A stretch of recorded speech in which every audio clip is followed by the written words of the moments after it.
Wint Sport wordt mij mogelijk maken door Friesland Lies.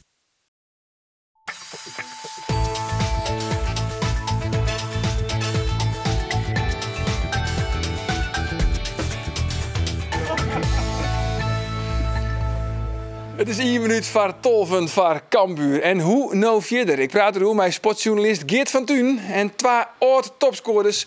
Mark de Vries, goed voor 2 goals voor Cambuur. En Willem van der Ark, die 62 keer doel trof voor de Leeuwarters.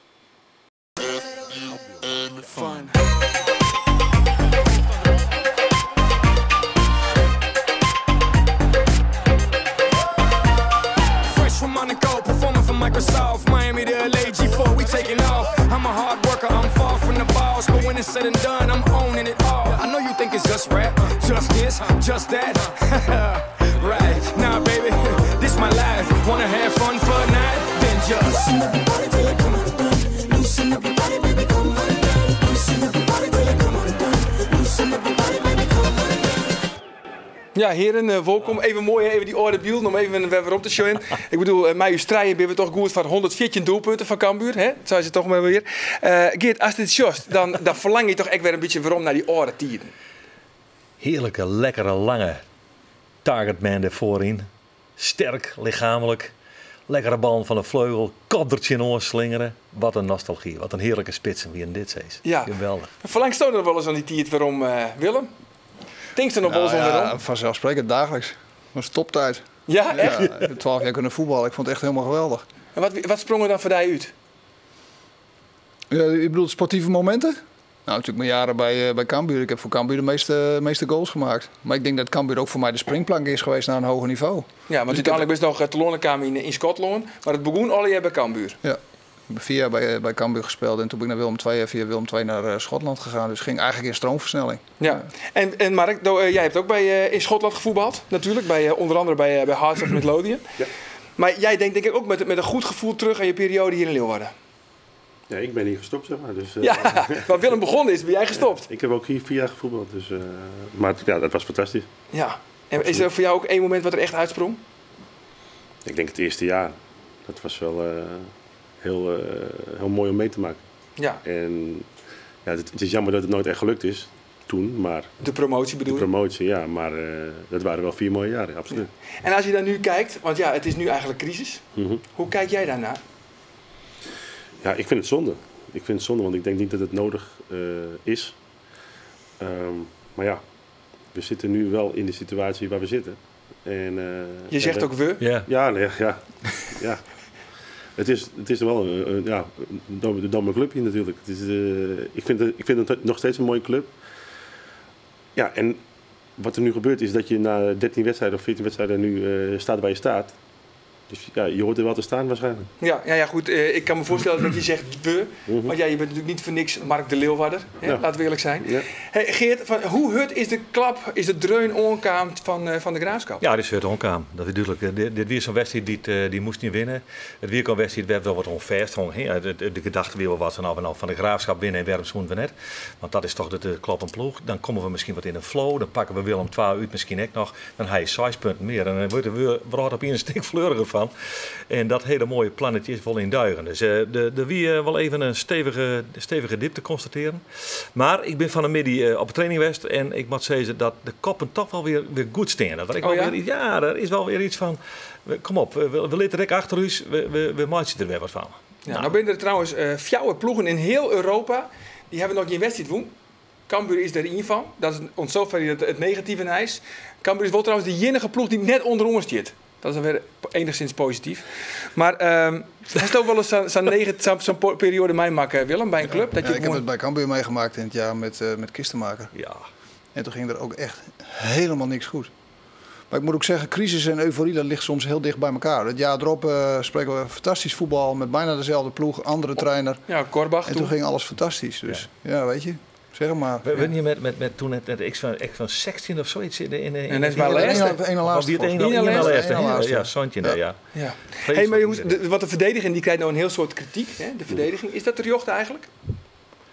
Ik weet niet. Ik weet niet of dat helemaal terecht is. Want verdedigen, zoals wij het geleerd hebben, denk ik, begint voorin. Dus dat is niet helemaal terecht. Maar dat er mensen fouten maken, persoonlijke fouten, dat kan je wel opbreken natuurlijk. Ja, maar dat gebeurt vaak, hè? Ja, dat is verschil. Maar je moet het wel een beetje in een context plaatsen. Hè. Het is echt wel al je verschrikkelijk misgaan. Er is net een wedstrijd spelen, maar dezelfde alve bijgelicht in de hele competitie net. Elke keer, het binnen liggen de 10 kleine negatief wel, het ploft iedere keer in van die BMR. En vooral in verdedigend opzicht. Dan is die wel blesseerd, dan is die wel blesseerd. Er is geen vestigheid. En dat je dan ook nog, nou ja, ik heb al vaker gezegd, de veldkapitein als Reinen verliezen op het lijst. Dat wil ik net met Jerre, Etienne Reinen. Nee, was dat net met Jerre? Nee, nou, ook net met Jerre. Ik bedoel, het is net Frans Beckenbauer, hè? Het is geen Frans Beckenbauer, maar hij was hartstikke belangrijk. En ik bleef hameren op het feit dat er een Wessel Dammers voor waarom komt. Dat is een talentvolle jongen uit Feyenoord, die nog maar een jongetje hier is. En die krijgt op zijn schouders. En daar gaat het eigenlijk al mis. En dan moest ik nog in een fladdert hier naar de oren van een BM. Een rechte verdediger is er net meer. Heel vaak bij standaard situaties gaat het toch echt mis. Ja, oké. En dat is kwaliteit, dat is het punt waar. Er zit te weinig kwaliteit in. Er mat meer kwaliteit in. We hebben wat meer ervaring in. Want we zitten hier maar echt alleen maar onvallers aan tafel eigenlijk. En we hebben het over de verdediging. Maar we hebben het Mr. Cambuur vregen. Goed voor meer dan 420 wedstrijden net te voetballen bij Cambuur. We hebben hem vregen nou, wat gaat er dan mis bij standaard situaties?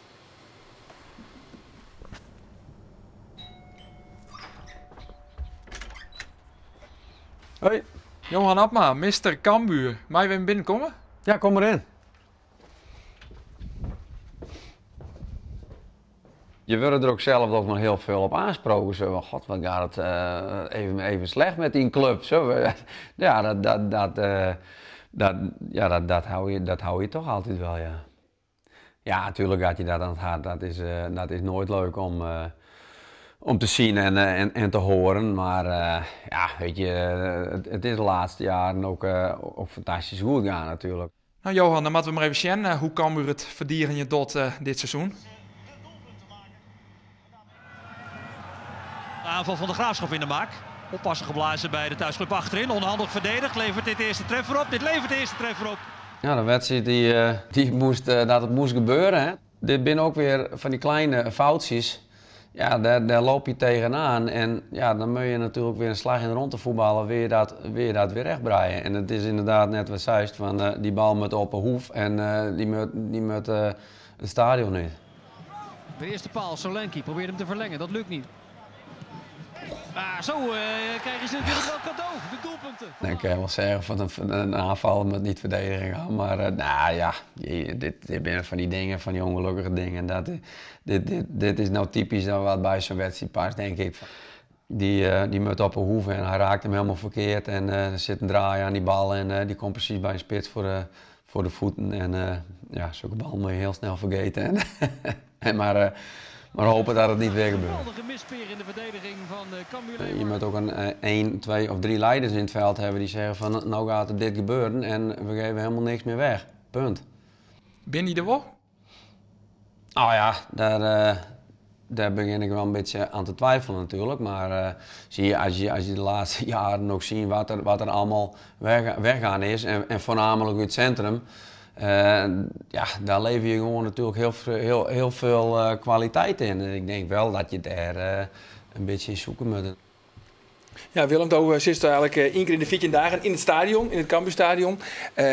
Johan Abma die zei het nog, we missen eigenlijk echt erin een jongen met echt leiderscapaciteiten. Is dat zo? Dat denk ik wel. Ze hebben sowieso een hele jonge ploeg. En we hebben wel een paar jaar wel, vind ik wel een paar degelijke steunpilaren gehad. In de verdediging natuurlijk, op het middenveld. Naar mijn idee hebben ze op dit moment wat kwaliteit tekort. Ik denk dat ze wat spelers erbij moeten halen en dan moet het na de winterstop echt gebeuren. Ja, en de man die dat aan het wam had is Henry van der Vecht. Geert, wat vies je eigenlijk van Henry van der Vecht? Ja, ik heb net zo'n verschrikkelijk soort contact met hem, moet ik eerlijk zeggen. Dus... Ik heb ook verschillende keer bezocht om hem op tafel te krijgen, maar hij kent eigenlijk nooit. Nee, nou. Nee, dat zei misschien ook wel genoeg, toch? Ja, Wat zei je? Hij zoekt spelers waarschijnlijk. Ja, dat mag ik hopen dat hij dat doet. Nou ja, het zou best aardig zijn dat hij een keer hier om tafel komt om te vertellen hoe dat nou gaat en waar hij nou mee bezig is. Er moeten in ieder geval wel 2 trijspelers bij. Dat Henk de Jong, de trainer Jout van de Monnik, waarom dat wel gebeuren zal in de winterstop. Nee, maar voor het eerst, eigenlijk bij die wedstrijd in de Graafschap, jij die van het publiek, dat Van der Vecht, die krijgt ook kritiek. Ja. Maar je moet wel realiseren dat je net verder springen kan dan de pols lang is. Het is zieke voor Cambuur. Maar je jocht je naar de goede man. En je kunt je geen fouten veroorloven. Hè? Dus A, hij een uitermate beperkt budget. En B, mooi voor het uitermate beperkte budget. Ogenblikkelijk de goede speler Helly. Maar Gerard van der Veld bijvoorbeeld, hier eigenlijk net een heel soort yield omhoog. Nee. Die dan volle beter. Ja, als nou zo'n Roesnak bijvoorbeeld zit, dan denk ik, jongen, wat een geweldige scouting heeft dat best om dat jonkie te halen. En dan hebben we Jack Bourne die dat nog net brengt. Dat is wel een beetje het verschil tussen de vorige jaren en al. Ja.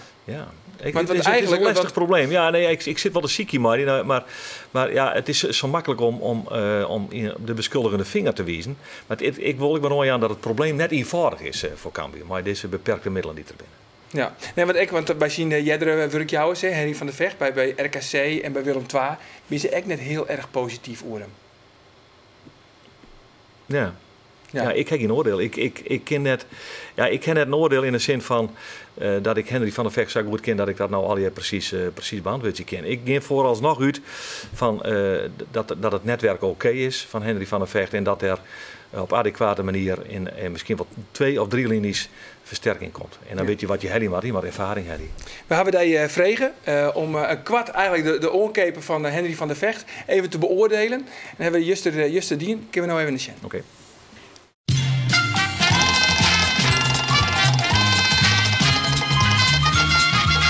Javan Andersson nog net. Jong, druistig, misschien talentvol, maar dat komt er nog net uit. Wessel Dammers, ja, te jong denk ik om de verdediging van Cambuur echt te leren.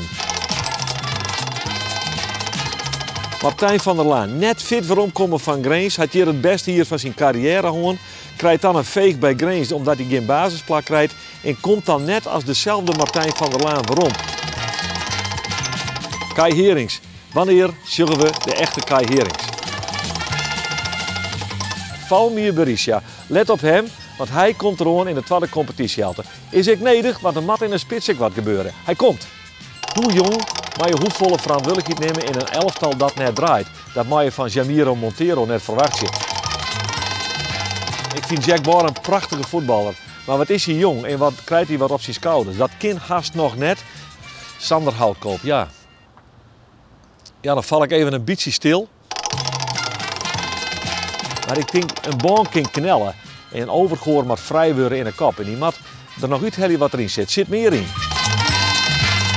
Hij heeft snelheid, hij heeft kracht, hij heeft enthousiasme. Maar die lulligheden, die moeten eruit.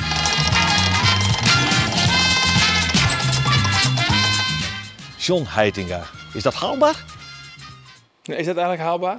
John Heitinga bij Cambuur? Ik denk niet dat het haalbaar is, maar... Maar zo'n type zoek je misschien wel. Zo'n type zoek je misschien ja. wel, ja.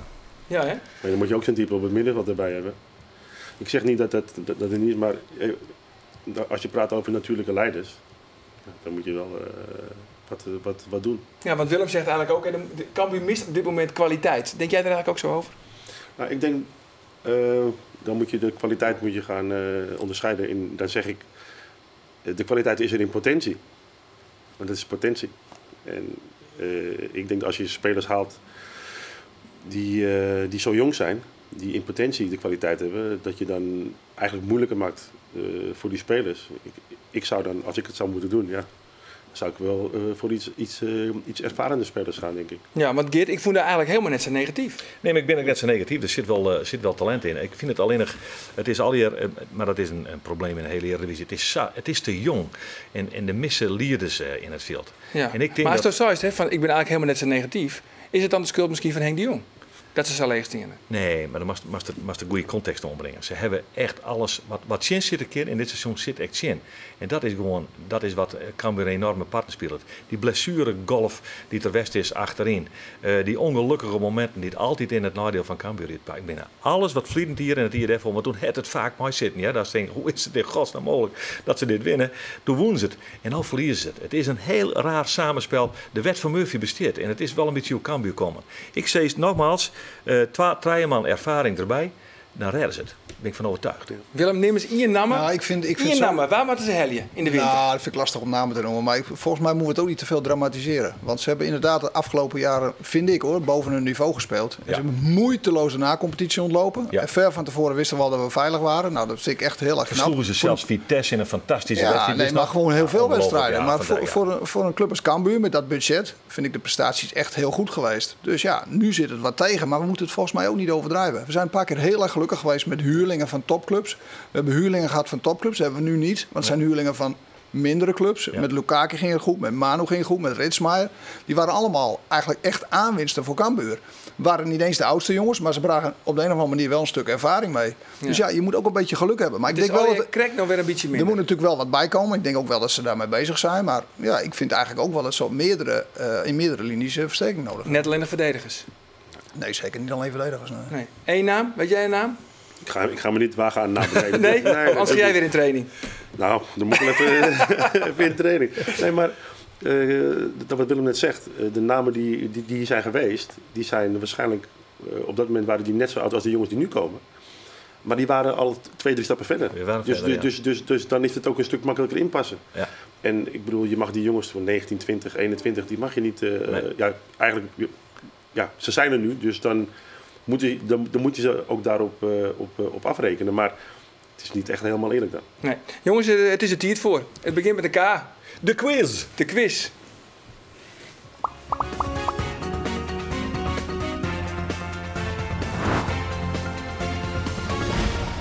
Daar zijn we weer mooi Henk en Henks quiz. Henk Veerman speelt bij Sportclub Heerenveen. Maar in het seizoen 2009-2010 speelde er ook een Henk bij Heerenveen. Waar wie dat?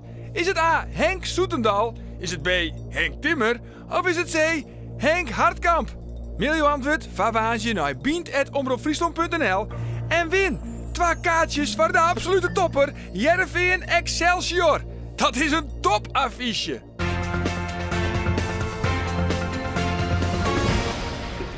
Ja, en krijg op het moment dat Willem van der Ark denkt van... Ken het net wat dreger? Maakt zich de winnaar van Vriendenwieken bekend. Pieter Stijgenga van Warkum. Hij krijgt het luxe Cambuurpakket. Het goede antwoord van Vriendenwieken wie Nigel de Jong. Toch nog een naam, Mark. Wie moet Cambuur halen? Sander Fischer. Sander Fischer. Ja, die mag gewoon terugkomen. Een echte leider. Ja, hij kent de club ook. Oké. En nou maar dat is dus al geprobeerd, hè? Dat is al geprobeerd. Ja, dat is dus niet behaald. Dat lukte dus niet. Nee. En wat doet Sander Fischer? Die verlengt zijn contract bij Excelsior. Ja. Nou, dan weet jij wat er gaat gebeuren natuurlijk. In dat contract zit zo'n prachtige clausule. Die had Rijnen ook. Hij mag voor een appeltje en een eitje weg. Die slaat in de winterstop zijn slag. Cambuur staat weer met lege handen. Dat is het verhaal. Nou, maar nu doe je alsof Sander dat doet om Cambuur een hak. Nee, natuurlijk doet hij dat niet. Cambuur is hij is profvoetballer. Ja, nee, maar dat snap ik wel. Ja. Maar ik bedoel, daarmee heb je de situatie van Cambuur te pakken. Cambuur was bereid om vrij ver te gaan. Misschien wel verder dan ooit. Om Sander Fischer te halen. Toen Rijnen wegviel. Sorry. Ja. En het lukt niet. En nou kunnen ze het vergeten. Want die slaat natuurlijk zijn slag. Dat is logisch. Ja, weet je... Er zijn wel meer. Kijk, als je mij een naam door nu vraagt, dan zeg ik Sander. Ja, ik ken hem zelf en ik weet dat hij dat kan. Hij was in jouw tijd was hij wisselspeler. Ja, maar hij was niet zo goed toen. Nou, maar dat zeggen jullie nu. Maar ik bedoel, wij hebben hem gezien op de wedstrijden. Of in de trainingen. Ja. En hij kan echt wel voetballen. En dat bewijst hij nu ook weer elke week. Dat hij kan voetballen. Maar toen was hij 19, 20, 21. En toen mocht hij die fouten maken. En ook niet maken. Snap je? Op het moment dat hij speelde, kreeg hij op zijn flikker. Als het niet goed ging natuurlijk. Maar nu heeft hij die fouten gemaakt. Hij is nu gerijpt. En dat is gewoon een jongen die er zo bij kan pakken. Ja. 100%. Hey jongens, jullie hebben beide in Schotland voetballen. We hadden het net over Cambuur, maar Schotland. Wie is eigenlijk de mooiste periode voor jou? Bij Aberdeen? Ja, absoluut. Ja? Het voetbalbeleid voor de Schotland is echt fantastisch. Hoe oors is dat wat we hier hebben dan?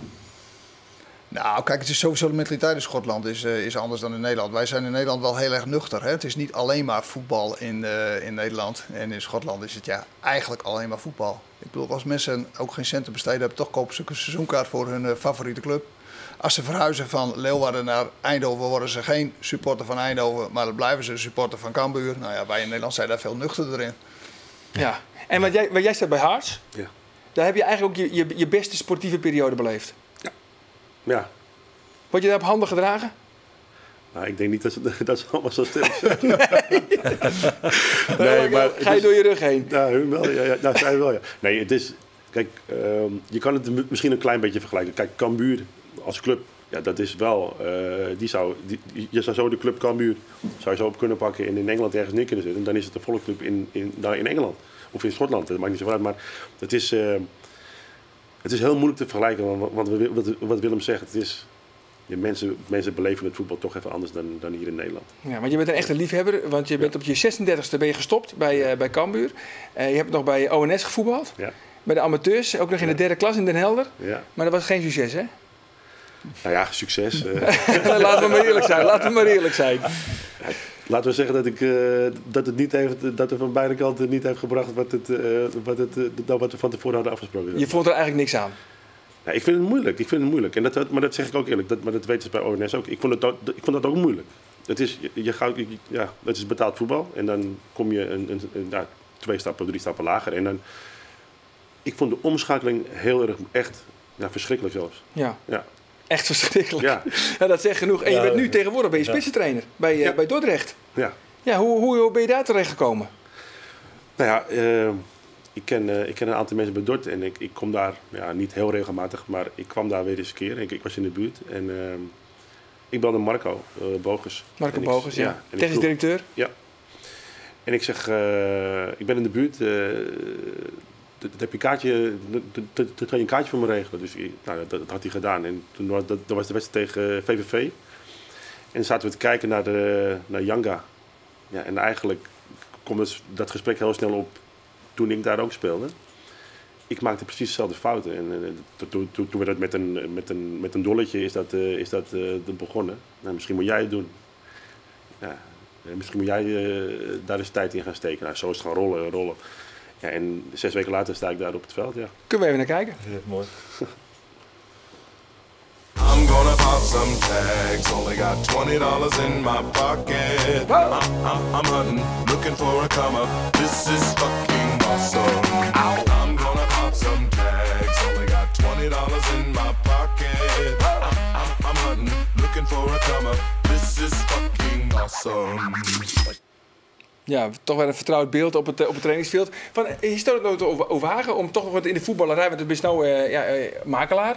Moest er net in de ik doe heel wat anders. Heel wat anders, ja. Dat vind ik even truzen. Maar het voetbal laat je natuurlijk nooit los. Wat Mark nu doet als spitsentrainer is natuurlijk hartstikke leuk. Ja, die heeft wel wat voor Dijwest. Jawel hoor, jawel. Maar goed, weet je moet ook in staat zijn om dingen te kunnen combineren. Dat is niet altijd even makkelijk. Nee.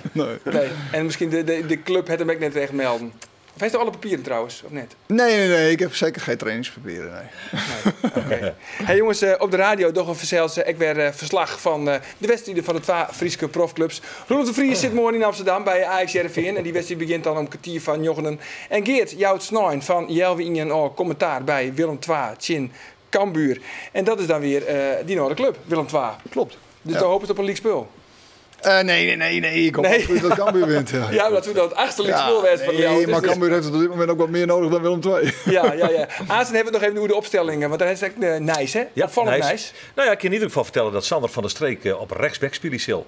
En Piersma doet niet mooi, want hij is kort. Dus ik verwacht in het centrum van de verdediging Martijn van der Laan. En een versterkt middenveld, denk ik, maar Born op de linkerkant wat harder. Praten we aan verder hoe het op internet, doen we dat. Want heel kwart nog eventjes, aanstaan op internet, geven we dus terug. Gaan we het ook nog even over het goalen van Foppe de Haan. En dat die me gelijk denken aan dit. Ik wil gewoon voetballen, dat is het gewoon. Mark was ook even emotioneel. Dat dus Aasen, Mark, want dat weet je nog wel, hè, dit? Ja, dit is 3,5 jaar geleden. 3,5 jaar geleden. Praten we Aasen misschien nog wel even verder. Ontstaat via Beansport op televisie. Beginnen ze nog even terug op internet met de Nijbabbel. Zocht ervoor op omroepfriesland.nl/Beant. Waar weer dus ontaast en oors alvast een goed weekend. Dag.